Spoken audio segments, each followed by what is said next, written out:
सभी का स्वागत है प्रेयर नेशन ब्रॉडकास्ट और पॉडकास्ट के पहले एपिसोड ईयर हॉट में। हमें बहुत खुशी है कि आप आज हमारे साथ हैं और उन सभी का धन्यवाद जो इस यात्रा का शुरू से ही हिस्सा रहे हैं।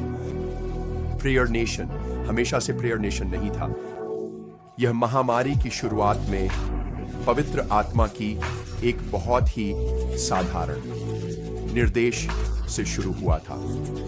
2020 में हम एक जबरदस्त गति बना रहे थे, एक नए दशक की ऊर्जा महसूस कर रहे थे और 2020 के लिए कई भविष्यवाणियां हो रही थीं। और फिर भी 2020 विजन की सारी बातों के बावजूद हम तैयार नहीं थे और निश्चित रूप से हमने देखा भी नहीं। हमारे पास राय 2020 पिछला अनुभव था, लेकिन बहुत कम लोगों के पास यह पूर्वानुमान था कि आगे क्या आने वाला है। मुझे याद है मार्च में जब मैं वॉशिंगटन डीसी की यात्रा की योजना बना रही थी और फिर मुझे न्यूयॉर्क के संयुक्त राष्ट्र में भी जाना था। मैं अभी संयुक्त राष्ट्र के मल्टीकल्चरल स्टडीज ऑफ फेथ या UNMSF का हिस्सा बनी थी। मैं अभी उस प्रार्थना टीम का हिस्सा बनी थी और यह सेवा मेरा मानना है उस समय तक 7 या 8 साल से चल रही थी और मुझे अपनी उड़ानें रद्द करनी पड़ी क्योंकि न्यूयॉर्क सचमुच बंद हो रहा था एंड वॉशिंगटन DC भी बंद हो रहा था। और फिर हम लॉकडाउन में चले गए, जो कि जैसा कि हर कोई याद करता है सिर्फ कुछ हफ्तों के लिए होना था, लेकिन वह आखिरकार कुछ सालों तक चला जैसे जैसे हालात बिगड़ते गए और उसकी तीव्रता बढ़ती गई। हम सभी महसूस कर सकते थे कि इन सब चीजों में एक आध्यात्मिक पहलू भी है। इंटरनेट के इतने सारे हिस्सों से कई तरह की साजिशी थ्योरी सामने आने लगी थीं। जैसे जैसे लोग बंद थे, वे बस ऑनलाइन ही रहते थे और इस तरह बहुत सारी बातें फैल रही थीं और फिर हमें रोजाना कोरोना वायरस अपडेट मिल रहे थे। मैं इस सब की तीव्रता को महसूस कर रहा था और यह देख रहा था कि यह हमें मनोवैज्ञानिक रूप से कैसे प्रभावित कर रहा है, यहां तक कि इस सब के पहले कुछ ही दिनों और हफ्तों में। और भगवान ने मुझसे कहा कि मैं एक दैनिक प्रार्थना प्रसारण शुरू करूं। ऑनलाइन जाओ, कीर्तन प्रार्थना पर सिखाओ और लोगों के साथ प्रार्थना करो, यही निर्देश था।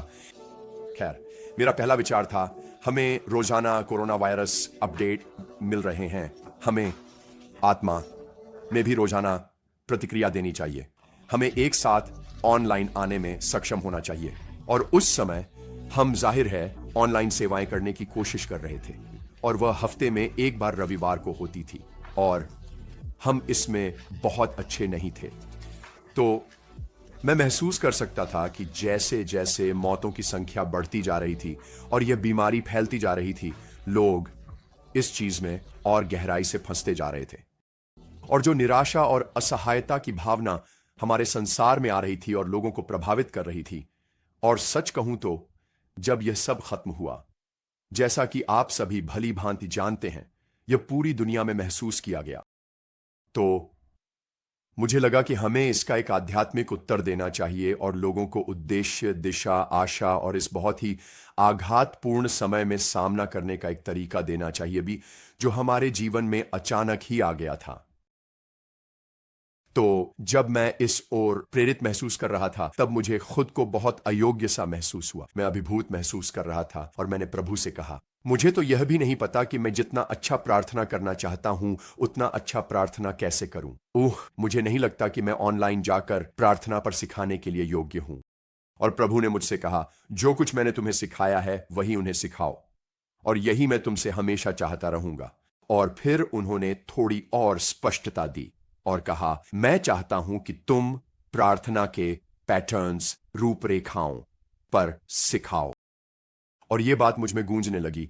मैंने समझा कि अक्सर जब हम प्रार्थना करते हैं तो उसमें बहुत सारी भावनाएं होती हैं। फॉर फ्यू बहुत कुछ इसी पल का होता है, बहुत तीव्रता और तात्कालिकता होती है, लेकिन एक पैटर्न भी है जो बहुत बड़ा और व्यापक है, जिसमें हमें शामिल होना चाहिए अगर हमें सही दिशा में बढ़ना है। और इसी से पूरे समीकरण में संतुलन आता है। आपने यीशु के जहाज पर होने का उदाहरण दिया। तूफान जोरों पर है, हवा तेज चल रही है, पानी नाव में आ रहा है।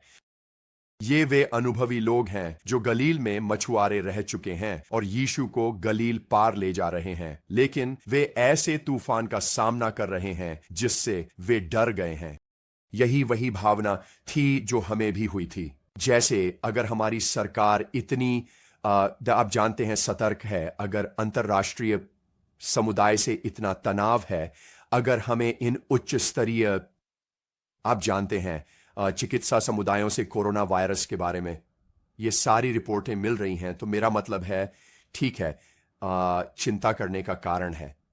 और आप जानते हैं यह भी वैसी ही भावना है। वे यीशु के पास आए और बोले, क्या आपको परवाह नहीं कि हम नाश हो रहे हैं? लगता था यीशु कुछ नहीं कर रहे थे। मुझे लगता है जब हम इन तात्कालिक भावनात्मक समयों में होते हैं, हम इन्हें आज भी अलग अलग तरीकों से महसूस करते हैं। स्पष्ट है यह बिल्कुल वैसा नहीं है, लेकिन पता है कि आगे कुछ और आने वाला है। हम इसे महसूस कर सकते हैं। लेकिन जब पहली बार इसने हमारी संवेदनाओं को झकझोरा, हम पूरी तरह उसी पल में थे। फिर भी यीशु पूरी तरह अलग तरीके से काम कर रहे थे। वह उठता है और कहता है, शांत रहो, स्थिर रहो, और सब कुछ ठीक हो जाता है, सब कुछ शांत हो जाता है। यह इसलिए था क्योंकि वह एक अलग ढंग से काम कर रहे थे। उन्हें पता था कि वे तूफान में मरने वाले नहीं हैं। उनका भाग्य था कि वे क्रूस पर मरें। उनके जीवन के लिए एक बड़ा उद्देश्य था। और मुझे लगता है प्रेयर नेशन की शुरू में ही परमेश्वर मुझे यही बता रहे थे, मैं चाहता हूं कि तुम लोगों को संदर्भ दो, मैं चाहता हूं कि तुम उन्हें उन प्रार्थना के ढंगों में लेकर आओ। यह बात मेरे दिल में गहराई से उतर गई और इसलिए मैंने यही करना शुरू किया। और फिर प्रभु ने मुझसे कहा, मैं तुम्हें दबाऊंगा और तुम ऐसी बातें कहोगे और ऐसे काम करोगे जिनकी तुमने कभी योजना नहीं बनाई थी। और इसलिए मैंने सोचना शुरू किया कि यह सब हमारे स्थानीय चर्च, यहां ग्रेटर ह्यूस्टन क्षेत्र के चर्च ट्रायम्फेंट के लिए है। पासाडेना वास्तव में हमारा शहर है जिसमें हम हैं, लेकिन हमारे यहां ऐसे लोग भी हैं जो 1 घंटे दूर से गाड़ी चलाकर यहां हमारे समुदाय का हिस्सा बनने आते हैं। तो मैं सोच रहा था कि यह ह्यूस्टन है, यह पासाडेना है, और यही वह माहौल है, आप जानते हैं, हमारे चर्च का, जिसमें हम, आप जानते हैं, अपने लोगों की मदद करने और उन्हें मार्गदर्शन देने की कोशिश कर रहे हैं।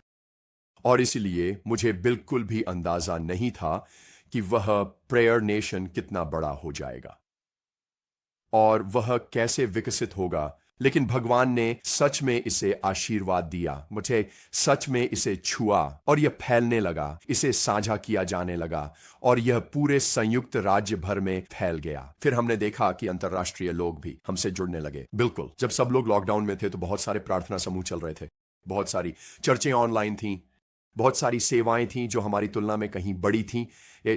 और मैं बहुत आभारी हूं कि भगवान ने इतने सारे महान लोगों को, इतनी विश्वसनीय आवाजों को, इतनी सारी बड़ी चर्चों और संसाधनों को खड़ा करके प्रार्थनाओं का उत्तर दिया। हम उनमें से बस एक थे। लेकिन मैं हैरान था कि यह कैसे फैलने लगा। मुझे याद है कि जब मैंने अपनी कुछ मैट्रिक्स देखी तो फेसबुक मुझे बता रहा था कि मेरी संभावित ऑडियंस 200 से 300 मिलियन के बीच है। और मैं सोच रहा था, क्या आप सच में कह रहे हैं? क्या इसकी इतनी संभावना है? मुझे लगता है कि एल्गोरिदम ये दिखाने में सक्षम थे। हम हर महीने लगभग 1,50,000, कभी कभी 2,000 लोगों, यानी अलग अलग डिवाइसेस तक पहुंच रहे थे। और मैं इस बात से हैरान था कि यह सब कैसे इतना बढ़ गया। प्रभु ने मुझसे कहा, मैं ऐसे लोगों को लाऊंगा जो तुम्हारे चारों ओर आएंगे और तुम्हारे साथ मिलकर प्रार्थना करेंगे। मुझे बिल्कुल भी अंदाजा नहीं था कि यह सब ऐसा होने वाला है। और जब मैं प्रार्थना करता था, ये आप जानते हैं, आप जानते हैं, एक स्टाफ के रूप में हम यह हर दिन कर रहे थे। कोरोना वायरस हर दिन था तो प्रार्थना भी हर दिन थी। हम सभी बढ़ रहे थे और सीख रहे थे। हमने जगह बदली, हमने कुछ मंच पर किया, आप जानते हैं, एक सेट के साथ सोफा भी लाया। हमने कुछ अपने फेलोशिप हॉल में की, जहां कमरा थोड़ा छोटा था, प्रबंधन करना आसान था, उपकरणों को संभालना और आदि। लेकिन वास्तव में यह सब यहीं इस ऑफिस में आकर ठहर गया। यही वह जगह है जहां चीजें बस ईंधुई स्थिर हो गईं और सब कुछ बहुत बहुत सरल हो गया। ये बस मैं था, एक आईफोन था और एक तकनीकी व्यक्ति था जो सिर्फ टिप्पणियों की निगरानी कर रहा था और यह सुनिश्चित कर रहा था कि अगर बाहर कुछ भी हो रहा हो तो वे मेरी मदद कर सकें, मुझे उसके अनुसार समायोजित करने में, या आप जानते हैं, मुझे उसके बारे में सतर्क करने में। और मैंने बस कैमरा पास लाना शुरू कर दिया और यह एक बहुत ही व्यक्तिगत चीज बन गई जो धीरे धीरे विकसित हुई। और मैं टिप्पणियां आते हुए देखता था और लोगों को देखता था जो कहते थे मैं यहां हूं, और वह यूएई था, फिर जॉर्डन, फिर युगांडा, फिर आप जानते हैं भारत भी जुड़ गया, और फिर यहां सिंगापुर और वियतनाम भी आ गए, और फिर मैं पूरे यूरोप तक पहुंच रहा था। तो मैं इसे अलग अलग समय क्षेत्रों में कर रहा था। मैं सोच रहा था ठीक है, मैं यह सुनिश्चित करना चाहता हूं कि वैश्विक प्रार्थना समुदाय को भी यह मिल सके। यह सिर्फ मेन, इंडियाना, ओक्लाहोमा, फ्लोरिडा और कैलिफोर्निया तक ही सीमित नहीं है। अब मुझे माउई और हवाई से भी लोग मिल रहे हैं जो देख रहे हैं। ये पूरे संयुक्त राज्य अमेरिका में लोग जुड़ रहे थे। सेंट्रल अमेरिका जुड़ रहा था, साउथ अमेरिका जुड़ रहा था। मैं सोच रहा था वाह, अफ्रीका भी जुड़ रहा है, यूरोप भी आ रहा है। ये मेरे लिए अद्भुत था। मैं टिप्पणियां देखता था और क्योंकि हम लॉकडाउन में थे, हम सब आशा की तलाश कर रहे थे, हम जवाब ढूंढ रहे थे। मैंने प्रार्थना यात्राएं की। मैं लोगों को बाहर निकलने के लिए कहता था। हम चल सकते थे तो हम बाहर निकलते चलते थे, और मैं बात करता था। कभी कभी लोग लाइव प्रसारण नहीं देख पाते थे, वे बाद में रिकॉर्डिंग देख लेते थे। फिर मैं अपनी प्रार्थना यात्राएं करता था, लोगों को इन यात्राओं पर ले जाता था। मुझे यह देखकर हैरानी होती थी कि कितने लोग प्रार्थना यात्राओं में रुचि रखते थे, और जब मैं वहां प्रार्थना कर रहा होता था वे देखना चाहते थे। लेकिन यह एक तरीका था कि कैसे प्रार्थना करनी है, और जो कुछ आप देख रहे हैं उसे कैसे एक व्यावहारिक रूप में बदलना है, और कैसे कुछ आध्यात्मिक सीमाएं निर्धारित करनी है, यह सिखाने का। ईश्वर मुझे दबाव में डालते थे। मैं प्रार्थना कर रहा होता था। हमारा अधिकांश समय बस इसी कार्यालय में बीतता था, और बाद में मैंने अपने घर में भी कुछ चीजें की। हम वहां भी कुछ कुछ करते थे। मैं बाहर भी नहीं जा सकता था, चर्च आने के लिए भी नहीं, और हमने मेरे घर के ऑफिस से भी कुछ किया, और मैं अपने गैराज के पीछे के एक कमरे को ऑफिस में बदलने में सक्षम हुआ ताकि मैं वहां रिकॉर्डिंग कर सकूं। लेकिन जो होता था ही वह हिस्सा मेरे लिए मुश्किल था, और फिर भी यह आत्मिक विकास का हिस्सा था की, और मुझे विश्वास है कि यही वह चीज थी जिसने लोगों के दिलों को छुआ और प्रेयर नेशन को प्रेयर नेशन बनाया। तो जब आप यहां हमारे चैनल पर, यूट्यूब पर इस पहले एपिसोड की शुरुआत कर रहे हैं, वही तो हम आपको बस थोड़ी सी पृष्ठभूमि बताने की कोशिश कर रहे हैं कि आखिर हुआ क्या था।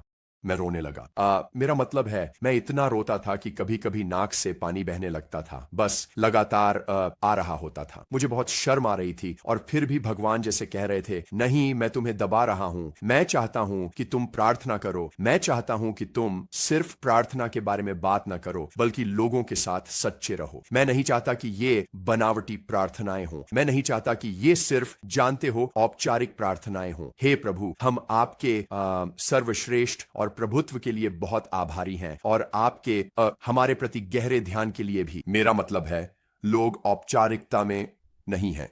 हम यहां मर रहे हैं, और हमें किसी की जरूरत है जो हमें आशा दे सके। हमने एक अभियान चलाया था जिसका नाम था आशा फैलाओ, और आशा फैलाओ, डर नहीं। और हमने अपनी कारों पर साइन लगाए और बस प्रार्थना यात्राएं की। ये कुछ चीजें थीं जो हमने की, लेकिन मुझे सच में विश्वास था कि प्रेयर नेशन इसलिए बना क्योंकि लोगों को लगा कि वे सच्चे हो सकते हैं, वे सच में प्रार्थना कर सकते हैं, और यह बिल्कुल ठीक है। और मैं इसके लिए नुकसान की उठाने को तैयार था। मैं यह कहने को तैयार था, वन, मेरे बारे में जो सोचना है सोचो, लेकिन जो लोग ईमानदार हैं, जो इस संकट को महसूस कर रहे हैं, इस पल को महसूस कर रहे हैं, और जिन्हें कुछ उत्तर और दिशा चाहिए, मैं अपनी पूरी कोशिश करूंगा कि तुम्हारे लिए यहां रहूं। और इसलिए मैं रोता था, मैं बिलखता था। कई बार हम घुटनों के बल बैठ जाते थे। अक्सर पवित्र आत्मा की शक्ति इतनी प्रबल होती थी, और फिर मैं भविष्यवाणी करता था। कभी कभी हमारे पास चंगाई के समय होते थे जहां हम बीमारों के लिए प्रार्थना करते थे। हम लगातार अपने शहरों के लिए, अपने अधिकारियों के लिए प्रार्थना करते थे। हम प्रार्थना करते थे, किसी के लिए भी जो लाइव फीड में आ जाता था, वे अनुरोध भेजते थे और हम उनके लिए प्रार्थना करते थे कुछ, और इससे एक मजबूत बंधन बन गया था। और हमने यह हर दिन सोमवार से शुक्रवार तक 1 साल से भी अधिक समय तक किया। रविवार को निश्चित रूप से हमारे पास एक ऑनलाइन सेवा होती थी। शनिवार को हम बच्चों के लिए एक प्री रिकॉर्डेड कार्यक्रम रखते थे, ताकि शनिवार को जब बच्चे अभी भी ऑनलाइन स्कूल कर रहे थे, उनके पास कुछ ऐसा हो जो उन्हें प्रोत्साहित कर सके। तो वास्तव में हम सप्ताह के 7 दिन कुछ न कुछ तैयार कर रहे थे। शुरुआत में हमने इसे हाई नून कहा था, क्योंकि यही समय वह हमें सबसे ज्यादा अनुकूल लगा था। यही वह समय था जब स्टाफ तैयार रहता था और हम सुबह प्रार्थना करते थे, दोपहर में आते थे। और यही हाई नून का एक तरह से मंत्र बन गया था, जिसका भविष्यवाणी पूर्ण महत्व था कि इसमें कोई छाया नहीं होती, कोई बदलाव नहीं होता। यह पूर्ति का समय है। हर अच्छा वरदान और हर उत्तम उपहार पिता परमेश्वर से आता है, जिसमें कोई परिवर्तन नहीं, न ही बदलने की छाया है। इसका मतलब है कि यह दोपहर का समय है, कोई छाया नहीं है। तो मैंने इसे लंबे समय तक इस्तेमाल किया, इसे सेंट्रल टाइम के अनुसार दोपहर में रखा, लेकिन यह एक सोच या रवैये की तरह बन गया। यह एक वास्तविक प्रसारण समय से अधिक एक आध्यात्मिक सच्चाई बन गई थी। तो हम आज भी ज्यादातर दोपहर में ही प्रसारण करते हैं, लेकिन इसी तरह वह हिस्सा शुरू हुआ था। जैसे जैसे यह विकसित हुआ, मुझे एहसास हुआ कि हम वहां बहुत अधिक हलचल पैदा कर रहे थे। लोग अधिक संरचना की मांग कर रहे थे, और मुझे पता था कि हमें केवल प्रसारण के समय से आगे भी या एक पहचान चाहिए थी। तो मैंने इसके लिए प्रार्थना की और कुछ बहुत ही बुद्धिमान लोगों से सलाह मशविरा किया। और जब हम इसके लिए प्रार्थना और चर्चा कर रहे थे, तभी यह नाम आया, प्रेयर नेशन। हर वंश, हर भाषा, हर जाति में से परमेश्वर और ऐसे लोगों का एक अवशेष इकट्ठा कर रहे हैं जो प्रार्थना करना जानते हैं और जो परमेश्वर की इच्छा पूरी करने के लिए तैयार हैं। जैसे जैसे प्रेयर नेशन विकसित हुआ, मैंने देखा कि जब परमेश्वर मुझे दबाते थे, तो न केवल आत्मिक वरदान निकलते थे, न केवल आंसू आते थे, बल्कि परमेश्वर वे बातें भी बाहर ला रहे थे जो मैंने कभी मंच से लोगों के साथ साझा नहीं की थी। मैंने उन बातों के बारे में बोलना शुरू किया जिन्हें मैंने कभी कभी अपनी कक्षाओं में भी साझा नहीं किया था। मेरी एक कक्षा है जिसे मैं ATS अनॉइंटेड टू सर्व कहता हूं, जिसमें मैं लोगों को परमेश्वर की गहराइयों में ले जाता हूं और मैं अपने मध्यस्थों को बुलाता हूं और उन्हें आत्मिक संसार के बारे में शिक्षित करने की कोशिश करता हूं, उन्हें आत्मिक युद्ध के बारे में समझाने में मदद करता हूं, उन्हें अनुशासन सिखाता हूं, उन्हें दिखाता हूं कि महारत कैसी दिखती है, और फिर उन्हें यह सोचने में मदद करता हूं कि वे केवल स्थानीय चर्च तक सीमित न रहें, बल्कि वैश्विक चर्च के व्यापक दृष्टिकोण में सोचें और हम एक साथ कैसे साझेदारी कर सकते हैं। ये कुछ चीजें थीं जो मैं कर रहा था, आत्मिक वरदानों की शिक्षा दे रहा, उपहार। लेकिन जब मैं प्रेयर नेशन में गया तो सब कुछ वास्तविक समय में था, क्योंकि वहां की आत्मिक लड़ाई असली थी और उसने यह मांग की कि मध्यस्थ प्रार्थना करने वाले लोग सक्रिय रहें और लोगों के पास आवश्यक साधन हों। इस तरह यह ऐसा था जैसे भगवान प्रार्थना के भंडार घर को खोल रहे हों। जब आप अपनी कोठरी में प्रवेश करते हैं तो ग्रीक शब्द का अर्थ है भंडार घर। हम सब उस भंडार घर में जा रहे थे और वहां वे बातें थीं जो भगवान ने सिखाई थीं, प्रार्थना के तरीके और राज्य के संसाधन जिनके बारे में बात करने के लिए भगवान मुझे मजबूर कर रहे थे। आमतौर पर ऑनलाइन आप सोचते हैं, अरे हो सकता है कि यहां कुछ लोग हों जिन्हें कुछ भी नहीं पता, तो हमें बेहतर होगा कि हम इसे थोड़ा आसान बनाएं, बहुत ही साधारण से शुरू करें। हम किसी को ठेस नहीं पहुंचाना चाहते। हम अलग अलग संप्रदायों के बीच मतभेद भी हो सकते हैं, कैथोलिक बनाम प्रोटेस्टेंट बनाम पेंटेकोस्टल, और फिर वहां बाहर मौजूद सभी तरह के करिश्माई पेंटेकोस्टल और इंजीलवादी। और मेरा मतलब है कोई भी और हर कोई ऑनलाइन था, तो कोई भी कभी भी इसमें शामिल हो सकता था।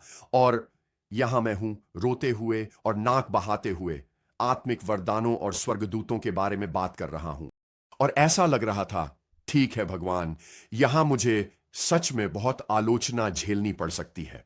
लेकिन प्रभु ने मुझसे कहा, मैं नहीं चाहता कि तुम उन लोगों पर ध्यान दो जो वहां बाहर हैं और शायद आलोचनात्मक हो सकते हैं।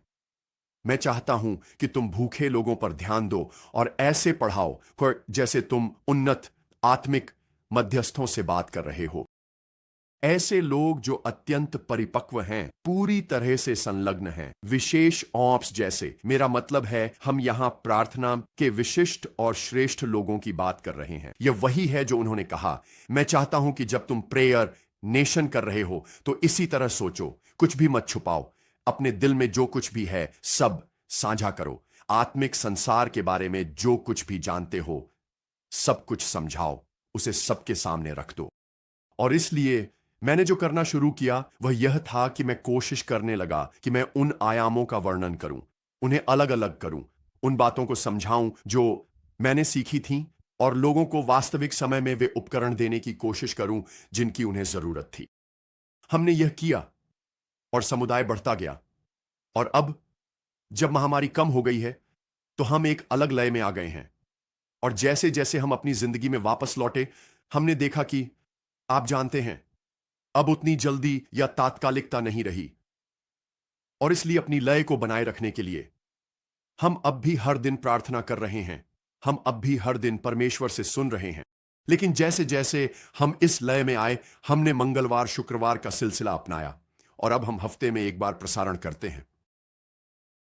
तो इच्छा यह थी कि शिक्षाओं को किसी तरह संहिताबद्ध किया जाए, ऐसा कोई तरीका हो जिससे हम वापस जाकर कह सकें, ठीक है, उन तीव्र क्षणों में जब हम सभी वैश्विक दबाव महसूस कर रहे थे, जब हम सर्वनाश को महसूस कर रहे थे, जब हम प्रत्यक्ष रूप से भविष्यवाणी को अपने सामने घटित होते देख रहे थे कि अंत समय सचमुच हमारी आंखों के सामने घटित हो रहा था।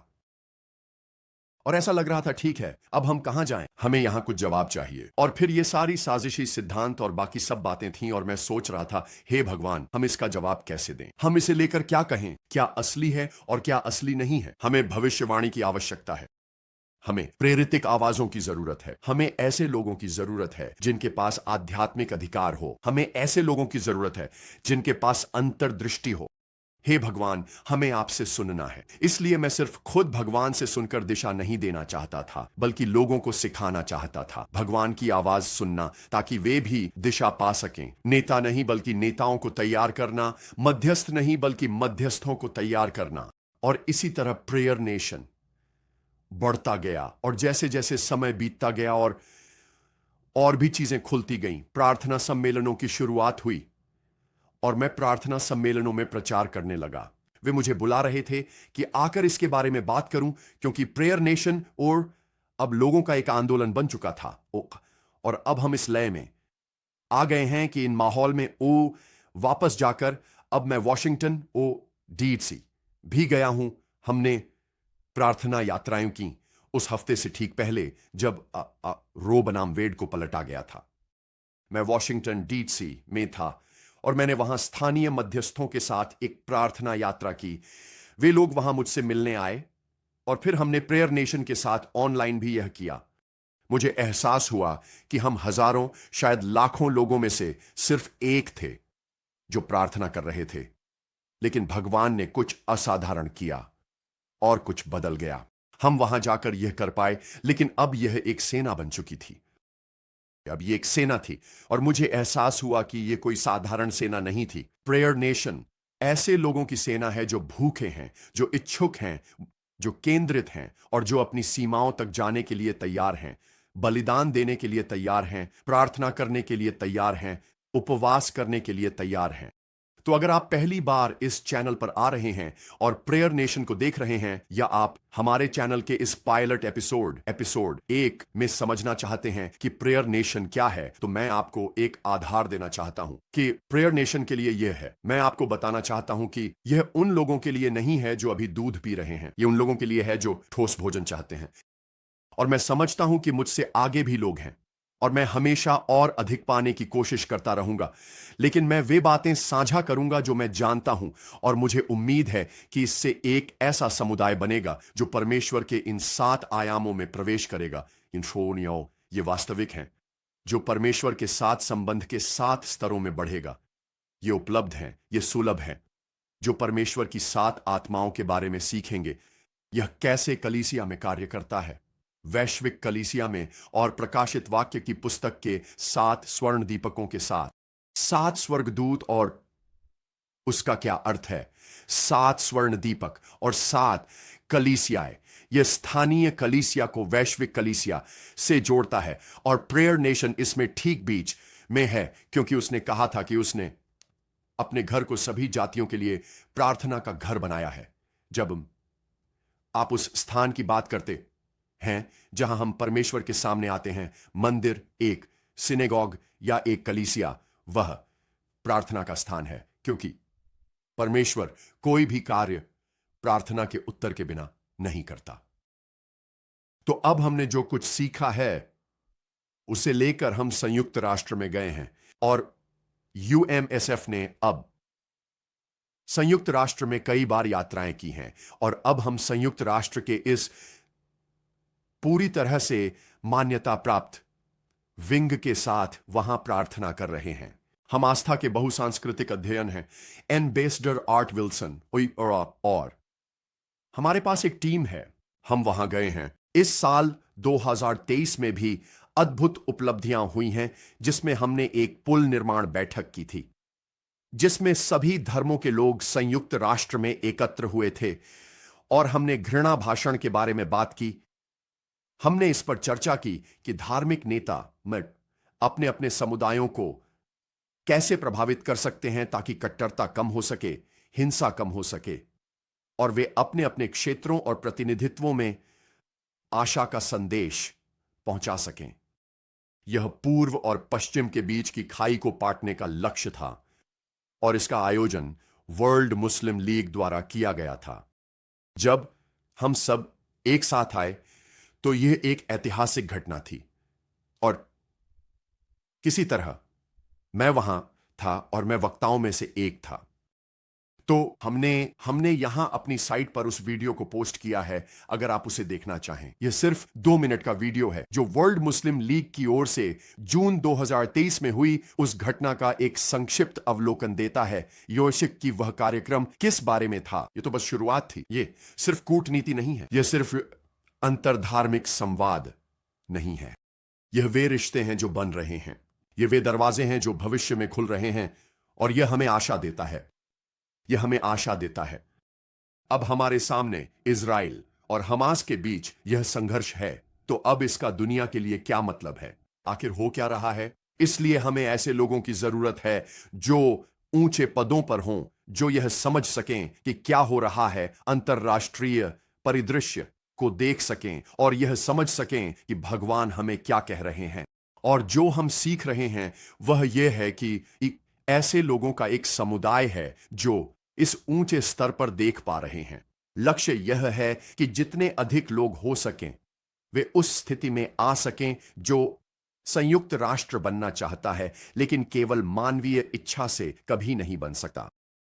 ईश्वर ने प्रेरित लोगों को रखा है। ईश्वर ने दूरदर्शी आध्यात्मिक लोग, भविष्यवक्ता, आत्मा से परिपूर्ण लोग, यीशु के नाम को धारण करने वाले लोगों को इस संगठन के बीच में रखा है, जो दुनिया की राष्ट्रों को एक साथ लाने की कोशिश कर रहा है। जब आप संयुक्त राष्ट्र के लोगों को देखते हैं तो वे हमेशा आपको बताते हैं कि यह पृथ्वी पर ऊपर से देखने जैसा है। यह पृथ्वी को एक समग्र रूप में देखना है, जैसे आप पृथ्वी के ऊपर से फैलकर नीचे की ओर देख रहे हों। यही उनका लोगो है। मुझे विश्वास है कि ईश्वर चाहता है कि कलीसिया भी ऐसा ही करे। मुझे विश्वास है कि ईश्वर को ऐसे मध्यस्थों की आवश्यकता है जो ऐसा कर सकें, जो विवादों, विरोधाभासों, वहां मौजूद सारी उलझनों, भटकाव, गलत जानकारी, षड्यंत्रों, कुछ असली और बहुत सारे झूठे, इन सब से ऊपर उठ सकें। फर्जी खबरें, मेरा मतलब है इन शब्दों में से कितने हमारे भीतर भावनाएं पैदा करते हैं। चिंता, वैश्विक चिंता, इन सब असली तथ्यों, असली विवरणों और असली युद्धों के बीच में। और यह सिर्फ इजराइल की बात नहीं है, लेकिन क्योंकि इजराइल ईश्वर की घड़ी है और क्योंकि इजराइल पृथ्वी का केंद्र है, कम से कम ईश्वर के नजरिए से। बाइबल में उत्तर, दक्षिण, पूर्व और पश्चिम का मतलब इज़राइल यरूशलेम के उत्तर, दक्षिण, पूर्व और पश्चिम से है। इसलिए वहां हमेशा सबसे ज्यादा ध्यान जाता है। लेकिन दुनिया भर में बहुत कुछ हो रहा है। हमें मध्यस्थों की जरूरत है। हमें ऐसे लोगों की जरूरत है जो प्रार्थना करना जानते हों और जिनके पास इसे पूरा करने के लिए आवश्यक साधन हों। तो संयुक्त राष्ट्र में अनुभव प्राप्त करने से हमें अलग तरह से सोचने पर मजबूर किया है। इसने हमें एक और स्तर पर पहुंचा दिया है और मुझे विश्वास है कि भगवान अभी भी हमें आगे बढ़ा रहे हैं। हमें पीछे नहीं हटना चाहिए। मैंने उस पशु का एक दर्शन देखा था। बस एक उदाहरण देने के लिए जब हम इस पॉडकास्ट को समाप्त कर रहे हैं। लेकिन मैंने उस पशु का एक दर्शन देखा था। बाइबल में प्रकाशित वाक्य की पुस्तक में इसके बारे में बताया गया है कि समुद्र से एक पशु निकला जो किसी भी अन्य पशु जैसा नहीं था। और ऐसा लगता है कि यह आंशिक रूप से मांस है और आंशिक रूप से मशीन। जब आप दानियेल को देखते हैं, दानियेल की छवि में आखिरी राज्य किसी भी अन्य राज्य जैसा नहीं है। इसमें पैर की उंगलियां हैं। कहा गया है कि मिट्टी के पैर और लोहे के पैर हैं और वे वास्तव में आपस में मिलते नहीं हैं, लेकिन वे एक गठबंधन है। वे लोहे और मिट्टी का एक गठबंधन है। हम इसे समझने की कोशिश कर रहे हैं, इसका क्या मतलब है। और जैसे जैसे हम इस महामारी में प्रवेश कर रहे हैं और जैसे हम 2020 के दशक को खुलते हुए देख रहे हैं, हमें पता है कि परमेश्वर बहुत सारी चीजें करना चाहता है। अल्फा सिटीज प्रोजेक्ट वह था जिसके बारे में मुझे प्रभु के एक दूत ने 2010 में बताया था कि अगले दशक में दुनिया के अल्फा शहरों तक पहुंचा जाएगा। हमें पता था कि कुछ ऐसा होने वाला है जो हमें दुनिया के 50 सबसे प्रभावशाली शहरों तक पहुंचने में मदद करेगा। जब यह महामारी आई तो इसने हम सभी को झकझोर दिया, लेकिन इसने हमारे लिए लोगों के साथ प्रार्थना करने, उनसे जुड़ने के लिए भी दरवाजा खोल दिया। राज्य का यह सुसमाचार सारी दुनिया में प्रचारित किया जाना चाहिए, तब अंत आएगा। अंत समय का सही समय केवल मत्ती 24 में बताए गए युद्धों और युद्धों की अफवाहों से नहीं है। यह केवल राष्ट्र के विरुद्ध राष्ट्र और राज्य के विरुद्ध राज्य नहीं है। यह केवल महामारियां, भूकंप, महामारी और अकाल ही नहीं है, बल्कि यह सुसमाचार है। पूरा उद्देश्य यही है कि परमेश्वर हर किसी को शुभ समाचार सुनाना चाहता है। वह चाहता है कि हर किसी को उद्धार पाने का अवसर मिले। तो हम इसी पर ध्यान केंद्रित करते हैं। हम फिर से इसी तरह देखते हैं। हम इसे उन नजरियों से देख रहे हैं, न कि पश्चिमी लोगों या अमेरिकियों के रूप में, न ही किसी पार्टी के सदस्य के रूप में, न डेमोक्रेट, न रिपब्लिकन, न ही स्वतंत्र या आपकी जो भी पहचान हो, बल्कि इसे एक मध्यस्थ की दृष्टि से देखना है जो परमेश्वर के राज्य के रूप में कार्य करने की कोशिश कर रहा है। यही हमारा लक्ष्य है, राज्य का सुसमाचार। तो मुझे विश्वास है कि परमेश्वर हमें उस दृष्टिकोण की ओर धकेलना चाहता है। कलीसिया, उन्होंने कहा, इस चट्टान पर मैं अपनी कलीसिया बनाऊंगा और अधोलोक के द्वार उस पर प्रबल नहीं होंगे। और मैं तुम्हें किस चीज की कुंजियां दूंगा? कलीसिया से बाहर, पतरस, मैं तुम्हें राज्य की कुंजियां दूंगा। कलीसिया का उद्देश्य परमेश्वर के राज्य को आगे बढ़ाना है और यही प्रेयर नेशन का असली मकसद है। ऊपर उठकर इसे देखना है, न कि केवल वैश्विक अभिजात वर्ग जिस तरह से दुनिया को देखते हैं, बल्कि जैसा परमेश्वर के चुने हुए लोगों को देखना चाहिए वैसे देखना है। इफिसियों 2 में लिखा है कि उसने हमें अपने साथ स्वर्गीय स्थानों में बैठाया है। हमें दुनिया को वैसे ही देखना है जैसे यीशु दुनिया को देखते हैं। वह सदा हमारे लिए मध्यस्थता करने के लिए जीवित है और अब हमें पृथ्वी पर उसी मध्यस्थ और मध्यस्थता की आमी भूमिका को अपनाना है। तो मेरे मित्रों, यह है प्रेयर नेशन की कहानी और अब मैं आपको इसमें भाग लेने के लिए आमंत्रित कर रहा हूं। आइए कमर कस लें, सीखें और जो कुछ परमेश्वर ने हमें सिखाया है उसी धारा में आगे बढ़ते रहें। यहां हम परमेश्वर के राज्य के उन विभिन्न तत्वों को व्यवस्थित करने जा रहे हैं। जो कुछ भी हमने सीखा है वह हम उसे एक सरल ढंग से, एक आसान तरीके से साझा करने की कोशिश करेंगे और हम यहां आपके लिए इस पुस्तकालय का निर्माण करेंगे ताकि आप जान सकें कि परमेश्वर ने पहले ही क्या प्रकट किया है और इसे सामान्य ज्ञान बना देंगे ताकि हमारी नींव पहले से ही तैयार हो और हम तुरंत आत्मा में प्रवेश कर सकें और हमारा प्रशिक्षण सक्रिय हो जाए और हम पृथ्वी पर परमेश्वर की इच्छा को पूरा करने में सक्षम होंगे और अंततः इन अंतिम दिनों में उसकी इच्छा पूरी होती देखेंगे। आज हमारे साथ जुड़ने के लिए धन्यवाद।